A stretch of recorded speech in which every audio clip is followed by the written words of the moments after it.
السلام علیکم پیارے دوستو، آج ہم بات کرنے جا رہے ہیں سرد جنگ کی، جو ایک بہت اہم ٹاپک ہے اور آپ کو اس کا پتہ بھی ہونا چاہیے۔ تو ویڈیو کی طرف بڑھتے ہیں۔ تو سب سے پہلے تو آپ کو یہ پتہ ہونا چاہیے کہ کولڈ وار آخر ہے کیا۔ تو دوستو، کولڈ وار ایسی جنگ ہوتی ہے جس میں دو ممالک آپس میں براہ راست نہیں لڑتے، بلکہ دوسرے ممالک کو سپورٹ کرتے ہیں جو ان کی جانب سے لڑنے کی صلاحیت رکھتے ہوں۔ اب دوسری بات ہمارے پاس یہ بھی آ جاتی ہے کہ اگر کولڈ وار دنیا کی تاریخ میں ہوئی بھی ہے تو وہ کیسی تھی، اس کا منظر کیسا تھا اور کن ممالک کے درمیان ہوئی تھی۔ تو دوستو، ورلڈ وار 2 کے بعد جب بہت سے ممالک میں معاشی بحران پیدا ہو گیا تو پوری دنیا میں دو ممالک ایسے بھی تھے جن کو ابھی بھی کوئی نقصان نہ ہوا تھا اور پاور بھی بہت زیادہ تھی۔ تو دوستو، آپ بالکل صحیح سمجھ رہے ہیں، یہ دونوں طاقتور ممالک روس اور امریکہ ہی ہیں۔ اس وقت دنیا بائی پولر تھی، لہٰذا اب ان دونوں ممالک نے دوسرے ممالک کو اپنے ساتھ ملانا شروع کر دیا۔ اس وقت امریکہ کیپٹلزم اور روس کمیونزم کو فالو کرتا تھا۔ دونوں ممالک الگ الگ فالوورز تھے۔ اب یہ بات بھی آپ کے ذہن میں تو آ ہی رہی ہوگی کہ دونوں ممالک آخر اتنے طاقتور تھے، لیکن پھر بھی انہیں آخر ایسی کیا ضرورت پڑی کہ دوسرے ممالک کو بھی انہوں نے اپنے ساتھ ملانا شروع کر دیا۔ تو یہ بات میں آپ کو دوستو پہلے بھی بتا چکا ہوں کہ کولڈ وار ایک ایسی جنگ ہوتی ہے جس میں دو ممالک براہ راست نہیں لڑتے، بلکہ دوسرے ممالک کو سپورٹ کرتے ہیں جو ان کی جانب سے لڑتے ہیں۔ اب دوستو، ہمارے پاس یہ سوال بھی آ جاتا ہے کہ وہ کیا وجوہات تھی جن کی وجہ سے کولڈ وار شروع ہوئی۔ تو دوستو، پہلی وجہ تھی ان دونوں ممالک کی آئیڈیالوجی میں فرق، یعنی امریکہ کیپٹلزم کو فالو کرتا تھا اور رشیا کمیونزم کو فالو کرتا تھا۔ دوسری بڑی وجہ آرم ریس تھی۔ تو دوستو، اب امریکہ نے 1945 میں ہیروشیما اور ناگاساکی پر ایٹم بم گرا کر اپنی نیوکلیئر پاور کو شو کیا۔ اب دوستو، رشیا بھی کیسے پیچھے ہٹ سکتا تھا؟ بے شک کچھ عرصہ لگا کر ہی، لیکن 1949 میں رشیا نے بھی اپنی نیوکلیئر ویپنز کی کلیکشن کو شو کیا۔ اب دوستو، نیوکلیئر پاور بننے کے بعد بھی ان دونوں ممالک کو طاقت کا غرور نہ ختم ہوا اور ورلڈ وار 2 کے بعد آرم ریس شروع کر دی۔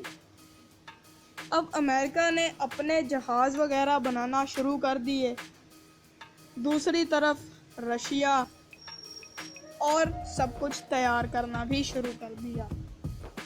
اب دوستو، دونوں ممالک کے چیلنجز کی وجہ سے کولڈ وار اور بھی تیز ہونا شروع ہو گئی، اور یہ منظر بالکل ایسا تھا کہ جیسے جلتی آگ پر تیل چھڑک دیا جائے۔ اب یہ وجوہات تو چل ہی رہی تھی کہ اب ایک تیسری وجہ بھی سامنے آ گئی جس نے کولڈ وار کو بہت تیز کر دیا، اور یہ وجہ پولیٹیکل ڈسٹرکٹ تھی۔ اب اس وجہ نے تو دنیا کے ممالک کا ایک دوسرے پر سے بھروسہ اڑا دیا۔ اب تمام ممالک یہ سمجھتے تھے کہ دوسرے ممالک میں آج جو حکومت ہے وہ کل رہے گی بھی یا نہیں، اس لیے تمام ممالک ہر وقت جنگ کے لیے تیار بیٹھتے تھے۔ اس سب کے بعد بھی ان ممالک کا جی نہیں بھرا تھا، تو اب ان ممالک نے یعنی امریکہ اور رشیا نے ایشیا، امریکہ، یورپ اور ساؤتھ امریکہ نے پھر سے اپنے اپنے نظریات پھیلانا شروع کر دیے۔ اس سب کے بیچوں بیچ ایک چوتھی بیماری نے بھی جنم لیا جو اپروکسی وار کہلاتی۔ تو دوستو، آپ واقعی نہ یہ سمجھیے گا کہ یہ کوئی بیماری ہے، یہ اصل میں ایک چوتھی وجہ تھی جس کی وجہ سے جنگ اور بھی تیز ہونا شروع ہو گئی۔ اب اس کے علاوہ امریکہ یہ بھی جانتا تھا کہ ورلڈ وار 2 کے بعد یورپ پورا تباہ ہو چکا ہے، اور یہ بھی جانتا تھا کہ سوویت یونین کیپٹلزم کو پورے یورپ میں ہوا کی طرح پھیلا سکتی ہے۔ اب امریکہ بھی چالاک ثابت ہوا، اور اب اس نے تمام یورپی ممالک کی توجہ حاصل کرنے کے لیے مارشل پلان کا آغاز کر دیا، جس میں پورے یورپ کی دوبارہ تعمیر کے لیے $15 ملین کا اعلان کر دیا۔ اب تاریخ ایک اور بات کی بھی گواہی دیتی ہے کہ رشیا پر جب بھی حملہ ہوا تو مغرب کی جانب سے حملہ ہوا۔ اسی لیے جوزف اسٹالن کو اب بھی یہ خطرہ تھا کہ امریکہ یورپ کے ساتھ مل کر پھر سے حملہ نہ کر دے۔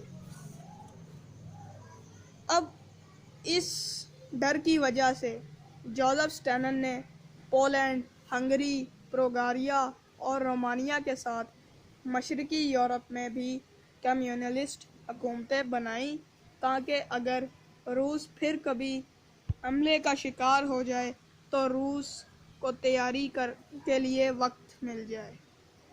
تو دوستو، ایک امیزنگ انفارمیشن یہ بھی ہے کہ اسے آئرن ٹائٹن 1 کہا جاتا تھا۔ یہ ایک ایسی نان فزیکل کنٹری تھی جس نے دنیا کو 2 حصوں میں تقسیم کر دیا تھا۔ ورلڈ وار 2 کے بعد جرمنی کے کچھ حصوں پر امریکہ، جبکہ کچھ حصوں پر سوویت یونین کا قبضہ تھا۔